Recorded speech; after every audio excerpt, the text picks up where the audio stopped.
எல்லோருக்கும் இனிய மாலை வணக்க மக்களே. இது உங்கள் கவலைப்படுவதை நிறுத்துங்கள் நிகழ்ச்சி யூனிவர்சல் ஆலயத்திலிருந்து மீண்டும் இந்த விசேஷமான வாரம். அதாவது ஏன் இது விசேஷமான வாரம்? நாம் வருஷத்தினுடைய 2ஆம் அத்தியாயத்தை தொடங்குகிறோம்.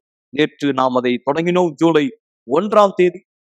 இந்த 6 மாத காலம் முடிந்து அடுத்த 6 மாத காலம் தொடங்கியிருக்கு. கண்டிப்பா இது நீங்கள் யோசிக்காத ஒன்றா இருந்திருக்கலாம். உங்களை பொறுத்தவரை இது ஒரு முழு வருஷம் அப்படியா சென்று கொண்டிருப்பதா என்று நினைக்கலாம். ஆனால் யார் ஒருத்தர் தேவனோடு கூட தன்னுடைய உறவிலே கவனம் கொடுக்கிறாரோ, ஒவ்வொரு நாளும் அவருக்கு ஒரு புது அத்தியாயம் தொடங்குகிறது. நான் சொல்வது உங்களுக்கு ஆச்சரியமா இருக்கலாம், கேட்காத ஒன்றா இருக்கலாம், குழக்கமா கூட இருக்கலாம். ஆனால் ஒரு நாள் நண்பர்கள், ஒரே ஒரு நாள் நீங்கள் எடுக்கிற தீர்மானம் உங்கள் வாழ்க்கையினுடைய பல வருட சூழ்நிலையை மாற்ற சக்தி உள்ளது. நீங்கள் எடுக்கிற ஒரு தீர்மானம். ஏன் இந்த 6 மாத காலம் நீங்க எடுக்காத தீர்மானத்தை இந்த 7வது மாதம் நீங்கள் எடுக்க கூடாது? ஒரு சரியான தீர்மானம். அதுக்காக தான் ஆண்டவர் உங்களுக்கு வழிகாட்டுதலை கொடுப்பார். இந்த 6 மாத காலமோ இல்லை இத்தனை வருஷ காலமோ வாழ்க்கை எப்படி இருந்திருந்தாலும் சரி, இந்த வருஷத்தை 2ஆம் அத்தியாயம் இந்த ஜூலை மாதம் தொடங்குகிறது. ஜூலை முதல் டிசம்பர் வரை. எனவேதான் இஸ்ரவேல் சிறப்பு நிகழ்ச்சி ஜூலை மாதம் வந்திருக்கிறது. வருஷத்தின் 2ஆம் அத்தியாயம் நீங்கள் புதியதாய் தொடங்கும்போது இது உங்களுக்கான வாய்ப்பு மக்கள். இதை குறித்து ஒரு சிறு விளக்கத்தின் வீடியோ கவனிங்கள். நாம் தொடர்ந்து இணைந்திருக்கலாம். வெறுமையாய் இருப்பதை தேவன் சிருஷ்டிப்பதில் மிகவும் சிறப்பானவர். தேவன் சிருஷ்டிப்பதில் மிகவும் வல்லமையானவர்.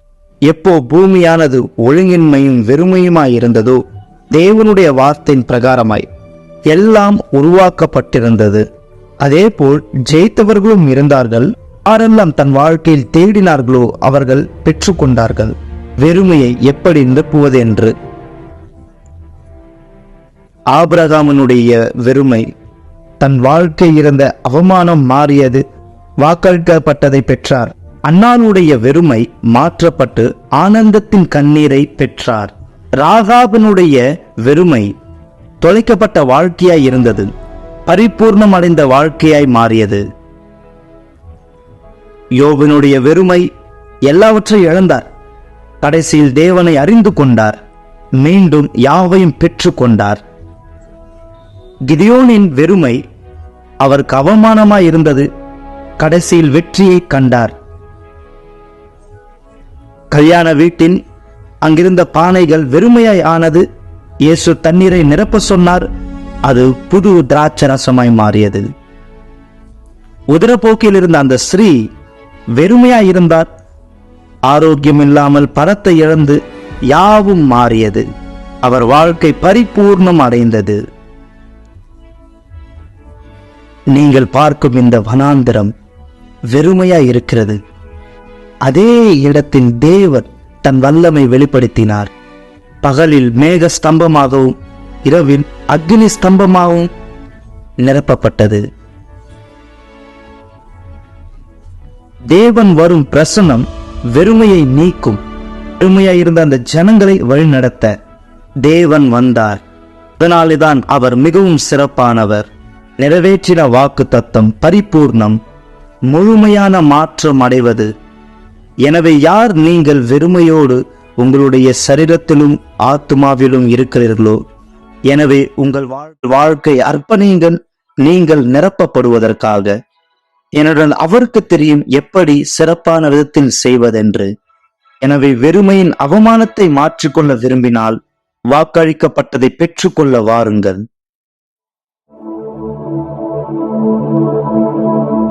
இந்த வீடியோ பார்த்த நீங்கள் ஒரு புரிந்து கொள்ளுதலை பெற்றிருப்பீர்கள். எப்படி அக்காலத்திலே தேவனுடைய மனுஷிகள் வெறும் ஆண்கள் மாத்திரமல்ல, பெண்கள் கூட. அண்ணா அதுக்கு ஒரு உதாரணமாய் நான் சொல்ல முடியும். தேவனுடைய வாக்கு தத்தத்தின்படி தன் வாழ்க்கை இல்லை என்பதை பார்த்தபோது அவர்களால் அதை ஏற்றுக்கொள்ள முடியும். எனவேதான் நீங்கள் தேவனுடைய வார்த்தையை புரிந்து கொள்வதை அல்லது கேட்பதை பெற்றுக்கொள்வது பிசாசு விரும்புவது இல்லை. உபாகமம் 28 நான் பார்க்கும்போது தேவனுடைய வார்த்தை சொல்கிறது, இன்று நான் உனக்கு விதிக்கிற, இன்று இப்போ இந்த நாள் செவ்வாய் இரவு ஜூலை 2ஆம் தேதி, இன்று நான் உனக்கு விதிக்கிற உன் தேவனாகிய கர்த்தருடைய கட்டளைகளின்படி எல்லாம் செய்ய நீ கவனமா இருக்கும்படி அவர் சத்தத்துக்கு உண்மையாய் செவி கொடுப்பாயானால் தேவனாகிய கர்த்தர் பூமியில் உள்ள சகல ஜாதிகளிலும் உன்னை மேன்மையாக வைப்பார். நீ உன் தேவனாகிய கர்த்தரின் சத்தத்துக்கு செவி கொடுக்கும் போது இப்பொழுது சொல்லப்படும் ஆசீர்வாதங்கள் எல்லாம் உன்மேல் வந்து பலிக்கும்.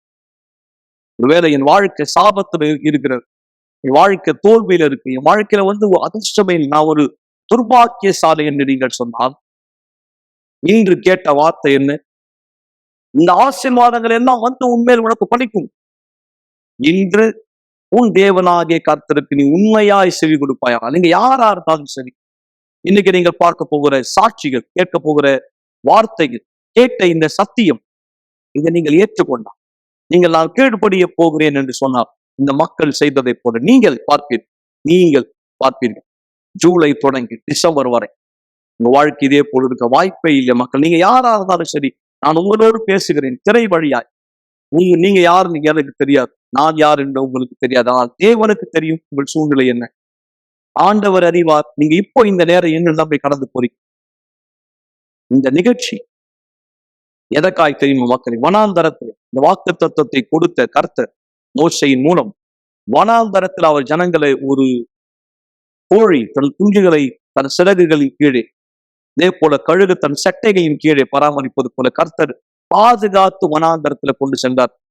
இரவிலே அக்னி ஸ்தம்பமாய், பகலிலே மேக ஸ்தம்பமாய். ஆண்டவருடைய அரவணைப்புல போன அந்த மக்களுக்கு அந்த வனாந்தரம் பயமா இல்லை, பசி இல்லை, உடல் சோர்ந்து போகவில்லை, வியாதிப்படவில்லை. அவர்கள் பலத்தோடு சென்றார். இதோ இந்த அக்னி தான் உங்களுக்குள் எரிய விரும்புகிறார். இந்த ஜூலை தொடங்கி டிசம்பர் வரை உங்களை நடத்தி செல்ல வீடியோவை கவனிங்க. பிற்பாடு எப்படி இந்த இஸ்ரவேல் நிகழ்ச்சியில கடந்து கொள்ளலாம், யார் எந்த மாதிரியான விண்ணப்பம் செய்ய வேண்டும், எதற்காக, அதை குறித்து ஒரு சிறு விளக்கத்தின் வீடியோ கூர்ந்து கவனிங்கள். தொடர்ந்து நான் உங்களோடு பேசுவேன். இந்த ஃப்ரேம் இங்கே உங்களுக்கு தெரியுதா? எனக்கு தெரியல உங்களுக்கு தெரியுதா அப்படின்னு. நீங்கள் பார்க்குறீங்களா? இங்கே இது ஒரு வட்டம், ரவுண்டாக இருக்குது. இது அப்படியா, இது வட்டமாக இருக்குது. இது அப்படியான ஒரு முக்கோணம். இதுதான் நீங்கள், இதான் உங்களுடைய வாழ்க்கை. இங்கே இருக்கிற இந்த வெற்றிடம், இந்த பகுதி உங்களுக்குள்ளாக இருக்கிறது. இந்த பகுதி நீங்கள் பார்க்கிற இது உங்களுக்குள்ளாக இருக்கிறது. இது உங்களுடைய உட்புறம். அப்படியான இந்த தாழ்வு மனப்பான்மைகள், இல்லை யாரும் உன்னை விரும்பலை, யாருக்கும் நீ தேவையில்லை, உயரமான ஒருத்தர் தான் உன்னோடு கூட இருக்க விரும்புகிறார், இப்படிப்பட்ட சில எண்ணங்கள். ஏன் நீ இப்படி பிறந்த, ஆண்டவர் கூட உன்னை விரும்பலை, சரி, இப்படியான இந்த எல்லா எண்ணங்கள் தான் தானியேலாக்குள்ளாக இருந்தது. யார் இந்த வெறுமையை நிரப்ப முடியும்? இந்த வெறுமை நம்ம எல்லோருக்குள்ளாகவும் இருக்கிறது. இந்த இடத்தை தேவன் உண்டு பண்ணினார். அவர் அதை நிரப்பும்படியாக இப்படிப்பட்ட ஒரு வெறுமை, இந்த இடம் நம்ம எல்லோருக்குள்ளாகவும் இருக்கிறது. மக்கள் என்ன செய்கிறாங்க? இதுதான் மக்கள் இப்படியா செய்கிறாங்க. பொருந்தாத ஒன்றை எடுக்கிறாங்க, பொருந்தாத ஒன்றை மக்கள் கொண்டு வராங்க. இந்த பொருந்தாத ஒன்றை கொண்டு அந்த இடத்துல பொருத்தும்படி அப்படியே மக்கள் வைக்கிறார்கள். இந்த முக்கோணம் இந்த இடத்துல பொருந்தாது. இது ரொம்ப பெருசாக இருக்குது. அதாவது இது இந்த வட்டத்துக்குள்ளே வைக்கிறதுக்கு பொருந்தாமல் சின்னதாக இருக்குது. வெறுமையாக இருக்கிற மக்கள் தங்களை நிரப்பிக்கொள்ள பார்ப்பாங்க. எப்படி? ஒரு திருமணத்து மூலமாக. அதாவது தனிமையாக இருக்கிறவங்க, இல்லை எனக்கு திருமணம் ஆகிடுச்சுன்னா நான் வெறுமையாக இருக்க மாட்டேன், நான் சந்தோஷமாக இருப்பேன். இல்லை எனக்கு குழந்தைகள் வேணும், எனக்கு பிள்ளைங்க பிறந்துட்டாங்கன்னா நான் சந்தோஷமாக இருப்பேன். பல வழியில் முயற்சிக்கிறாங்க நிரக்கும்படி. நான் பள்ளிக்கூடம் சென்று விட்டால், நான் படித்து முடித்தால் சம்பாதிப்பேன். இப்படி எல்லா விதமான காரியங்களை கொண்டு, வெளிப்புறத்தில் இருக்கிற எல்லா விஷயங்களை கொண்டு நிரப்ப விரும்புகிறாங்க, உட்புறத்தை மூடும்படி. ஆனால் கண்டிப்பாக அப்படி நடக்க சாத்தியமில்லை, வாய்ப்பில்லை. எனவே நீங்கள் எதை வேணாலும் கொண்டு வரலாம் நிரக்கும்படி. ஆனால் அந்த வெற்றிடமானது கண்டிப்பாக நிரக்கப்பட முடியாது. தேவனால் மட்டும்தான் அந்த வெற்றிடத்தை நிரப்ப முடியும். அப்பொழுதுதான் அந்த இடத்துக்கு யார் வரா? பரிசுத்த ஆவியானவர். அவர்தான். பரிசுத்த ஆவி ஒருவருடைய வாழ்க்கைக்குள் நுழையும் பொழுது அப்பொழுது நீங்கள் பார்க்கலாம், அங்கே அந்த வெறுமை, அந்த வெற்றிடம் முழுமையாக நிரப்பப்பட்டு விட்டது. அவங்க புரிந்து கொண்ட கற்பாடு, நான் பரிசுத்தாவினுடைய அபிஷேகத்தை பெற வேண்டும். அவங்க அப்படியா பீடத்து மேலே ஏறி வந்தாங்க. அவங்க சொன்ன பிரகாரமாக சிறியவங்களாக மேலே ஏறி வந்தாங்க. ஒரு ராட்சத தோற்றமாக கீழே இறங்கி சென்றாங்க. அப்படியா தான் அவர் ஒரு நபரை உட்புறத்திலிருந்து மாற்றம் அடையும்படி செய்கிறார். அந்த வெறுமை நீங்கியது. அதாவது தாழ்வு மனப்பான்மை மறைந்தது. அல்லது மற்ற எண்ணங்கள், நான் இப்படி இருக்கிறேன், அசிங்கமாக இருக்கிறேன், நான் அப்படி இருக்கிறேன், இந்த மாதிரி எல்லா விதமான எண்ணங்களும் முடிவுக்கு வந்துவிடும். அந்த பெருமையான ஒருத்தர், பழக கடினமான ஒருத்தர், பிரச்சனை கொடுக்குற ஒருத்தர் இனி இல்லை. பரிசுத்த ஆவி ஒருத்தர் வாழ்க்கைக்குள்ளே பிரவேசிக்கும் பொழுது அந்த நபர் முழுமை அடைகிறார். முழுமை. அந்த நபர் வேற எந்த காரியமும் செய்ய வேண்டிய அவசியம் இல்லை. மக்கள் சொல்லி நீங்கள் கேட்டுக்கலாம், என்னால் தனியாக இருக்க முடியல, என் வாழ்க்கையை நான் முடித்துக் கொள்ள போகிறேன், என்னால் முடியல தனியாக. ஆனால் நான் குணமாக்கப்பட்டு பரிசுத்த ஆவி பெற்றுக்கொண்ட பிற்பாடு எனக்குள்ள இனி அந்த வெறுமை இல்லை, நான் இனி அப்படி உணரவில்லை. அவங்க தனிமையாக இருந்தாங்க, ஆனால் உடனடியாக ஒரு உறவு முறையை தேடணும்னு சொல்லி அவங்க எந்த விதமான ஆதங்கத்தோடையோ கவலையோடவோ இல்லை. காரணம், பரிசுத்த ஆவி ஏற்கனவே அந்த நபரை முழுமையாக்குகிறார், நிரப்புகிறார். எனவே இஸ்ரவேல் சிறப்பு நிகழ்ச்சியானது இருக்கிறது மிக சரியாக, முதன்மையாக, பிரதானமாக இதற்காக தான், இதை செய்வதற்காக தான் இஸ்ரவேல் சிறப்பு நிகழ்ச்சி முக்கியமாக இருக்கிறது. வெறுமையை நிரப்பும்படி, அதான் பரிசுத்த ஆவியானவரை பெறுவது. இவர் இங்கே இல்லாமல் நீங்கள் வாழ்க்கையில் வேறு எதை பெற்றாலும் அதனால் எந்த விதமான ஒரு அர்த்தமும் பிரயோஜனமும் இல்லை. எனவே இதை புரிந்து கொள்ளுங்கள். பரிசுத்த ஆவி தான் அதை செய்கிறார். நீங்கள் பரிசுத்த ஆவியானவரை பெற்றுக்கொண்ட பிற்பாடு உங்களுக்குள்ளாக உங்கள் வாழ்க்கையினுடைய வெளிப்புறத்தில் ஏதோ ஒன்று வெறுமையாக, அதாவது குறைவாக இருக்கிறது. கண்டிப்பாக, நிச்சயமாய் அவர் உங்களுக்கு உள்ளே இருக்கார், வெளியே ஏதோ ஒன்று குறையாக இருக்குது. கண்டிப்பாக பரிசுத்த ஆவி உட்புறத்தை இப்போ நிரப்பி விட்டார், முழுமையாக்கிட்டார். ஆனால் உங்களுக்கு இன்னும் வெளியில் சில விஷயங்கள் சரிப்படுத்த வேண்டியது. உங்களுக்கு பணம் தேவை, குணமாக்குதல் தேவை, உங்களுடைய வேலை சம்பந்தமான பிரச்சனை சரிப்படுத்தப்பட வேண்டியிருக்கிறது. ஒரு வேளை உங்களுடைய திருமண வாழ்க்கையில் சில விஷயங்கள், நீங்கள் ஒரு சரியான வாழ்க்கை துணையை கண்டடைய வேண்டியிருக்கலாம். இப்படிப்பட்ட சூழ்நிலை உங்களுக்கு இருக்கலாம். எனவே ஒரு இடமானது அங்கு இருக்கிறது, உங்கள் வாழ்க்கையினுடைய இன்னொரு பகுதியிலே அது காணப்படுகிறது. எனவே அது இங்கே இருக்கிறது, இதோ இங்கே. பிற்பாடு உங்கள் வாழ்க்கையினுடைய மிக முக்கியமான கட்டத்தை, விஷயத்தை நீங்கள் முழுமையாக்கி நிறைவேற்றின பிற்பாடு, நீங்கள் அதை முதலாவது சரிப்படுத்தின பிற்பாடு, இங்கே இதை சரிப்படுத்தின பிற்பாடு அவர் உங்களுக்கு உதவி செய்வார் இந்த பகுதியை நீங்கள் நிரப்பிக் கொள்ளும்படி. பிற்பாடு இது முழுமையாகிவிடும். உங்களுக்கு புரிகிறதா? இதுதான் இஸ்ரவேல் சிறப்பு நிகழ்ச்சியினுடைய நோக்கமாக இருக்கிறது. பிஷப், எனக்கு பரிசுத்த ஆவியானவர் இல்லை, அப்போது மறந்து விடுங்கள், மற்ற விஷயத்தை மறந்து விடுங்கள், பணத்தை மறந்துடுங்க, உறவு முறையை மறந்து விடுங்கள், இதை பற்றி மட்டும் அனுசரணை உள்ளவராக குறையாக இந்த பகுதி நிறைவில்லாமல் இருக்கிறதா? கேளுங்கள், குறிப்பிட்டு கேளுங்கள், தைரியம் உள்ளவர்களாக இருங்கள். எப்படி நான் இதை சொல்வது?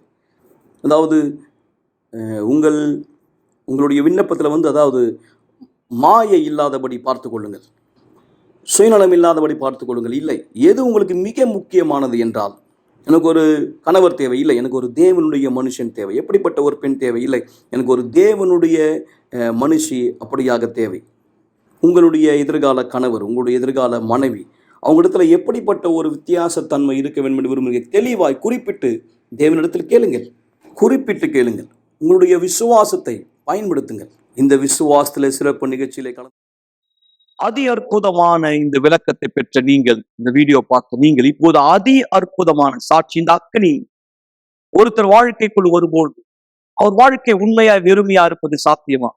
வெறும் உட்புறத்துல மாத்திரமல்ல. ஏன்னா நீங்க சில நேரம் யோசிக்கலாம், வெளிப்புறத்துல என் வாழ்க்கை அதே மாதிரிதான் இருக்கு. ஆண்டவர் இரண்டையும் செய்கிறவர். ஆனால் முதலாவது உட்புறம் தான் முக்கியமா. வெளிப்புறத்துல மட்டும் கவனம் கொடுக்காதீங்க, உட்புறம் தான் முக்கியம், கீழ்ப்படிந்தல் தான் முக்கியம். நீங்க கீழ்ப்படியும் போது வாக்குத்தத்தம் சாத்தியமாகுது. கீழ்ப்படியாத போதுதான் பிரச்சனை. மர்செல்லா கீழ்ப்படிந்தார். முதலாவது கண்டிப்பாய் அவர் வெளிப்புறத்துல வெறுமை உணர்ந்தார், சரீர வியாதியால், மோசமான வியாதியால் தான். ஆனால் தேவனுடைய சத்தத்தை கேட்டபோது, தேவனுடைய ஊழியக்காரர் மூலமா கர்த்தர் வார்த்தைக்கு நான் கீழ்ப்படிய போகிறேன் தீர்மானிக்கும் போது வெளிப்புற வியாதி மறைந்த பிற்பாடு இந்த அக்கினி தனக்குள் வேண்டும் என்று பீடத்தை நோக்கி வந்தார். பீடத்தின் மேல் தன் வாழ்க்கையை கொடுத்தார். மிக சரியான தன் தியாகத்தை அர்ப்பணித்தார். மர்செல்லாவுடைய வாழ்க்கை அதி அற்புதமான சாட்சியாய் சற்று நேரத்தில் நீங்கள் பிரமிப்படையும்படி கேட்க போகிறீர்கள். அதற்கு முன்பாய் இங்கே சென்னையிலே எல்லா யூனிவர்சல் ஆலயத்தின் பீடம் தயாரா இருக்கிறது உங்களுக்காய். மேலும் மும்பையிலும் ஹைதராபாத்திலும் இதுதான் நீங்கள் கொண்டு வர வேண்டிய விண்ணப்பம், அதாவது அனுப்ப வேண்டியது. சாலமோன் மண்டபத்துக்கு நீங்கள் திரையிலே பார்ப்பதை போல விண்ணப்பத்தை நீங்கள் பெற்றுக்கொள்ள விரும்பினால், மேலும் விளக்கங்கள் உங்களுக்கு தேவையானால், விவரங்கள் தேவையானால் கண்டிப்பாய் நீங்கள் எங்களை தொலைபேசியிலே உடனே அழைக்கலாம். வாட்ஸ்அப்பில் செய்தி அனுப்புங்கள். மிக நல்லது. நீங்கள் நேரடியாய் ஆலயத்துக்கு வர விரும்பினால், சென்னையின் சுற்று வட்டாரத்தில் உள்ளவராக இருந்தால் பெரம்பூரிலே, குறுக்குப்பேட்டையிலே, அயனாவரம், அண்ணா நகர், அகரம், அதாவது திருவிக்கா நகர், பெரியார் நகரத்தில் உள்ளவர்கள், இங்கே 1008 தேனாம்பேட்டை, டி நகர், கோடம்பாக்கம் இங்கே உள்ளவர்கள் நீங்கள் இங்கே வரவேற்கப்படுகிறீர்கள். நேரடியாக நீங்கள் இந்த விசேஷமான அதி அற்புதமான வாய்ப்பை பெற்றுக்கொள்ளும்படியா ஆலயத்திலே ஞாயிற்றுக்கிழமை காலை 9:30 மணி நீங்கள் எங்களுடைய சிறப்பு விருந்தினர் மக்கள். இந்த வார நாட்கள் ஒவ்வொரு நாள் ஆலயம் திறந்திருக்கிறது. பீடத்தை நோக்கி வாருங்கள், நீங்கள் பார்ப்பீர்கள் பீடம் உங்கள் வாழ்க்கையில என்ன செய்ய போகிறது. இந்த வீடியோவை நீங்கள் பார்த்த பிற்பாடு இந்த பீடத்தின் மீது தன்னை கொடுத்த, இந்த பீடத்தின் மீது தேவன் செய்ய சொன்ன தியாகத்தை செய்ய, தேவனுடைய வார்த்தைக்கு கீழ்ப்படிந்த ஒருத்தருடைய வாழ்க்கையிலே நடந்த அதி அற்புதமான அதிசயம் என்ன? எப்படி உட்புறம் வெளிப்புறம், உட்புறத்துல உள்ள வெறுமை நீங்கி வெளிப்புறத்துல உள்ள வெறுமை எப்படி நீங்கியது பாருங்கள். இந்த சாட்சியை பார்த்த பிற்பாடு நாம் ஜெபத்திலே ஒன்றிணைய போகிறோம். உங்களுடைய தண்ணீரை ஆயத்தப்படுத்திக் கொள்ளுங்கள் மக்களை. நான் விசுவாசிக்கிறேன், எல்லாம் சொல்லப்பட்டது, சாட்சி காண்பிக்கப்பட போகிறது. இப்போது ஒரு சரியான தீர்மானம் உங்களுடைய இந்த இரவு தீர்மானம் எடுக்க முடியுமானால் ஜூலை தொடங்கி உங்க வாழ்க்கையில கண்டிப்பா வித்தியாசம் சாத்தியம்.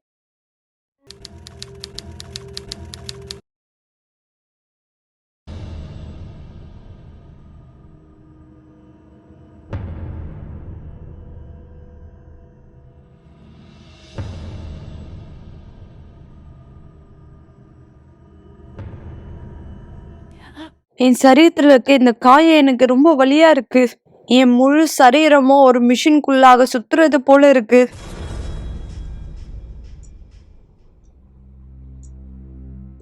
ஒரு சின்ன துளி மாதிரி இது ஆரம்பிச்சது. ஒரு சின்ன புண்ணு உடம்பு ஃபுல்லா அரிக்கிற மாதிரி இது ஆரம்பிச்சது. நான் தோல் சம்பந்தப்பட்ட மருத்துவர் இடத்துல போனேன் என்னுடைய சிகிச்சைக்காக. அவங்க சில டெஸ்ட் எனக்காக எடுத்தாங்க என்னுடைய சரீரத்துல. அந்த சோதனைக்கு அப்புறமா எல்லாம் பேப்பரையும் நான் எடுத்துட்டு, டாக்டர் என்ன நினைக்கிறேன், உனக்கு இந்த பிரச்சனை நினைக்கிறேன்னு சொல்லுவாங்க. ஆனா அவங்க எதையுமே உறுதியா சொல்ல மாட்டாங்க. இது ஒரு 2 வருஷமா நான் இந்த பிரச்சனையை கடந்து சென்றேன். முன்னும் பின்னுமா இதே பிரச்சனையை சந்திச்சேன். என் சரீரத்துல எடையானது குறைய ஆரம்பிச்சது. என்னால எதுவுமே செய்ய முடியல. என் எடை ரொம்ப குறைஞ்சது. என் சரீரம் முழுவதும் காயமா நிரப்பப்பட்டது. ஒரே புண்ணுகளா இருந்தது. ரொம்ப காயத்தோட நான் கஷ்டப்பட்டேன். காயங்களோட சேர்த்து வலியானது அதிகமா இருக்கும். எப்பெல்லாம் நான் குளிக்கிறேனோ அப்போ இன்னும் எனக்கு கஷ்டமா இருக்கும். எப்பெல்லாம் தண்ணியானது என் உடம்புல படுதோ அப்போ அந்த அளவு வலி, ஒரு ஆசிட் என் உடம்புல இருக்க மாதிரி இருக்கும். அந்த அளவு வலி. உண்மையாகவே என் சரீரம் சிதைந்துதான் இருந்தது. ஒவ்வொரு நாள் நான் தூங்க போகும்போது என் பெட்ஷீட் மேலாக ஒரு கவரானதை போட்டுப்பேன். ஏன்னா நான் பெட்ஷீட் மட்டும் போட்டுட்டு படுத்தேன்னா என் தோல் அந்த அளவு பிச்சுக்கிட்டு வரும். அந்த பெட்ஷீட்டோட என்னோட தோல் அப்படியே ஒட்டிக்கும். அந்த போர்வையோடு என்னுடைய தோலானது ஒட்டிக்கும். என் மேல அந்த அளவு துர்நாற்றமானது வந்தது. ஈக்கள் எப்பவுமே என்னை சுத்திக்கிட்டே இருக்கும். ஏன்னா அது உண்மையாவே ரொம்ப ரொம்ப துர்நாற்றமா இருந்தது. நான் அந்த அளவு கஷ்டத்தை கடந்து சென்றேன். நான் அந்த அளவு வலியும் நான் கஷ்டத்தையும் அந்த அளவு கடந்து சென்றேன். என் சரீரம் அந்த அளவு வலிக்க ஆரம்பிச்சது.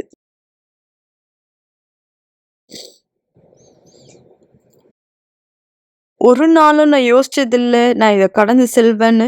ரொம்ப கஷ்டம். இனிமேலும் எதுவும் செய்ய முடியாது. இவ்வளவு வலியோடு எங்கே இவர் செல்ல முடியும்? மர்சொல்லோ கேட்டார் அவருடைய அண்ணியின் மூலமாய் ஒரு இடத்தில் வந்து இந்த டிவி புரோகிராம் பார்ப்பதற்காக. எனக்கு நல்லா ஞாபகம் இருக்கு. இது நேத்து நடந்தது போல இருக்கு. எனக்கு உதவி செய்யும்படியா கேட்டேன். ஏன்னா இனிமேவும் என்னால இந்த வழியை கடந்து செல்ல முடியாது. வேற எதுவுமே எனக்கு உதவி செய்ய முடியும் மாதிரி இல்ல.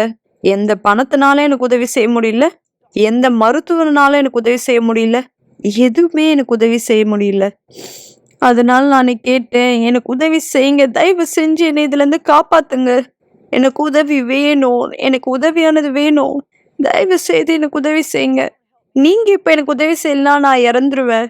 இது அந்த அளவு எனக்கு காயமா இருக்கு. அதனால அன்னைக்கு அவங்க கார் எடுத்துட்டு வந்து என்னை கூட கூட்டிட்டு போனாங்க. அவங்க கூட பரிதவிப்போட அவங்களோட நான் போயிருந்தேன். அன்னைக்கு அந்த நிலைமையில தான் நாங்க சென்றடைந்தேன்.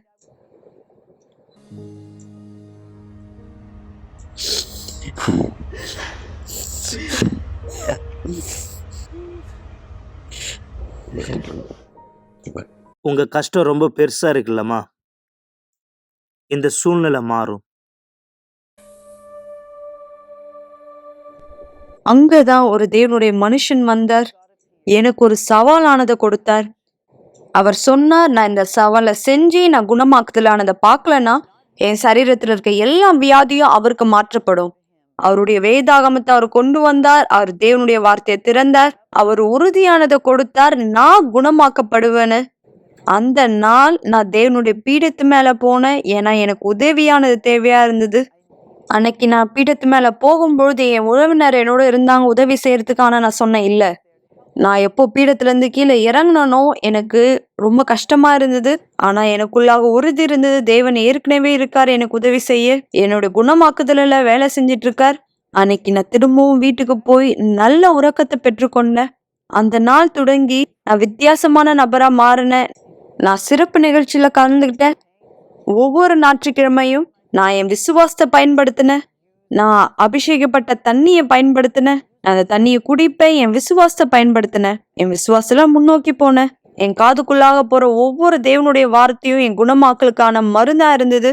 அப்போதான் நான் தீர்மானிச்சேன் முழு வாழ்க்கை ஆண்டவராக இயேசுக்கு கொடுக்க போறேன்னு. நான் தண்ணியில ஞானஸ்தானம் பெற்றேன். தேவனோட இருக்க உடன்படிக்கையில இன்னும் கவனமா இருந்தேன். அந்த நேரத்துல இஸ்ரவேல் சிறப்பு நிகழ்ச்சி நடந்துட்டு இருந்தது. அதனால நான் முன்னோக்கி போனேன். இந்த இஸ்ரவேல் சிறப்பு நிகழ்ச்சியில நான் சரீரபூர்ணமான மாற்றத்தை மட்டும் நான் பெற்றுக்கொள்ள விரும்பல. நான் என்னுடைய உள்புறத்துல குணமாக்குதல பெற்றுக்கொள்ளணும்னு விரும்பினேன். என்னுடைய சரீரமும் என்னுடைய ஆவிக்குரிய வாழ்க்கையை நான் குணமாக்குதல் பார்க்கணும்னு விரும்பினேன். என் சரீரம் மட்டும் இல்லை, என்னோட ஆவிக்குரிய வாழ்க்கையும் வியாதினால கஷ்டப்பட்டது. எனக்குள்ளாக பரிசுத்த ஆவியானவர் இல்லை. அதனால நான் அவருக்கு முன்னுரிமை கொடுக்க விரும்பினேன். தேவனுடைய விருப்பம் என் வாழ்க்கையில் நடக்கணும். நான் ஜெபமானதை செஞ்சேன். நான் உபவாசிச்சேன். தேவனுடைய வார்த்தையை தியானிச்சேன். என்னால முடியலனா கூட என்னோட எல்லாத்தையும் எடுத்துக்கிட்டு நான் தேவனுடைய பீடத்துக்கு போனேன். நான் எந்த விலையும் பத்தி யோசிக்கல. நான் என்னுடைய மருந்து வாங்கணுன்றத பத்தி யோசிக்கல. ஆனா எனக்கு தெரியும் நான் எது அங்க செஞ்சிட்டு இருக்கனோ அதை நான் சரியா செஞ்சிட்டு இருக்கேன். நான் என்னுடைய இன்பளப்பானதை பீடத்து மேல வச்சேன். அந்த தொகையோட வச்சேன். அதுதான் என்னுடைய தியாகம்.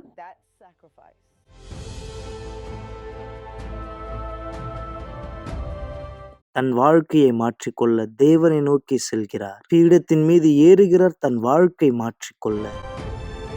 இங்கே தேவனுடைய பீடத்தில் எல்லாம் நடந்தது. என்னுடைய குணமாக்குதல எனக்கு தேவை. ஆனா எல்லாத்தையும் மேலாக எனக்கு தேவனுடைய பிரசனம் தேவையா இருந்தது. எனக்கு பரிசுத்த ஆவியானவர் வேணும். நான் எப்போ பீடத்துல இருந்து கீழே இறங்கினானோ எனக்குள்ளாக சமாதானம் இருந்தது, உறுதி இருந்தது. எனக்குள்ளாக ஒரு ஆசை, இந்த உலகத்துக்கே நான் சத்தமிட்டு சொல்லணும், தேவன் உயிரோடு இருக்கார். நான் ஒரு மேகங்கள் மத்தியில நடந்துட்டு இருந்த மாதிரி இருந்தது. என் தேவனே, உண்மையாவே நீங்க என் கூட இருக்கீங்க. உங்க ஆவி என்னோடு இருக்கார். இது ரொம்ப அற்புதமா இருந்தது. எனக்கு தெரியாது இது இந்த அளவு அற்புதமா இருக்கும்னு. என் தேவனே, நீங்க எனக்குள்ளா இருக்கீங்க. நீங்க உயிர் உள்ள தேவனா இருக்கீங்க. நீங்க உண்மையான தேவனா இருக்கீங்க. எனக்கு யோசனை இல்லாம இருந்தது தேவன் எவ்வளவு அற்புதமானவர், தேவன் உயிரோடு இருக்காருன்னு. நான் மத்தவங்க அவரை பத்தி சொல்லி கேள்விப்பட்டிருக்கேன். மக்கள் சொல்லுவாங்க தேவன் உயிரோட இருக்கார், அவங்க பரிசுத்த ஆவியானவரை பெற்றுக்கொண்டாங்க. ஆனா எப்போ இது ஏன் வாழ்க்கையில் நடந்ததோ இது அந்த அளவு ரொம்பவும் அற்புதமா இருந்தது. ரொம்பவும் அற்புதமா இருந்தது. அந்த அளவு சமாதானம், ஒரு அமைதி. என்னை சுத்தி இருக்க உலகத்தை நான் மறந்துட்டேன். கடைசியாய் மர்செல்லோ கண்டறிந்தார் மருத்துவரை விட மேலான மருத்துவரை. அவள் தன் சரீரத்தை சுகமாக்குவது மட்டுமல்லாமல் தன் ஆத்துமாவை சுகமாக்குவதற்காக வந்தாள். இனிமேவும் என் மேல எந்த வியாதியும் இல்லை. என் சரீரம் குணமாக்குதல பார்க்க ஆரம்பிச்சுது. என்னுடைய காயங்கள் மறைய ஆரம்பிச்சுது, காய ஆரம்பிச்சுது. நான் கண்ணாடியில என் முகத்தை பார்க்கும் பொழுது என் தோலெல்லாம் சரியாக ஆரம்பிச்சுது. எல்லாமே பழைய மாதிரி மாற ஆரம்பிச்சுது. என் முடி திரும்பவும் வளர ஆரம்பிச்சுது. என்னால சந்தோஷத்தினால கத்த மட்டும் தான் முடிஞ்சுது. என்னுடைய கழுவறையில ஒரு சின்ன குழந்தை போல என் சரீரத்துல தண்ணியானது படும் பொழுது இனிமேவும் அந்த வலி இல்லை எனக்கு. என்னோட தோல் சுத்தமா மாறியது. இங்க பாருங்க உண்மையாவே மாறி இருக்கு. எல்லாமே சுத்தமாயிடுச்சு. ஒரு குழந்தை சரீரம் போல இருக்கு. மருத்துவர் சொன்னாங்க நான் சூரிய வெளிச்சத்துல போகக்கூடாது. இப்போ நான் அதிகமா சூரிய வெளிச்சத்துலதான் நடக்கிறேன். எந்த பயமும் இல்லாம கடற்கரைக்கு நான் போறேன். மக்கள் என் முன்பாக பார்த்து இப்ப பாக்குறவங்க என்ன சொல்றாங்கன்னா, அவங்களால நம்ப முடியல. அவங்க சொன்னாங்க, மசேலா, முன்புக்கும் இப்போயும் நிறைய வித்தியாசம் இருக்கும் உங்ககிட்ட. இயேசு 10 குஷ்டரோகியை குணமாக்குனார். ஆனா ஒருத்தர் தான் திரும்ப வந்தாரு. நான் தான் அந்த ஒருத்தர். நான் திரும்ப வந்தேன் அவருக்கு நன்றி சொல்றதுக்கு. குஷ்டரோகங்கள் குணமாக்கப்பட முடியும். அதிசயங்கள் விளக்கி சொல்ல முடியும். விசுவாசித்து கீழ்ப்படியுங்கள்.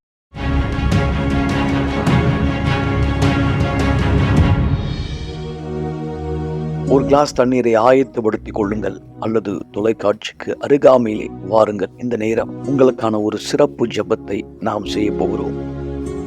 நேற்றும் இன்றும் என்றும் வருங்கள் மக்களே, இந்த வாரம் முழுவதும் இணைந்திருங்கள். பீடத்தை நோக்கி வாருங்கள். தேவன் நீங்க எடுக்கிற ஒரு தீர்மானத்தினால், கீழ்ப்படுதலினால் இந்த ஆசீர்வாதங்கள் எல்லாம் வந்து உங்கள் மேல் பலிக்கும்படி செய்வார். ஆசீர்வாதமான இரவா இருக்கும். சென்று வாருங்கள். நாளை இரவு மீண்டும் உங்களை சந்திக்கலாம்.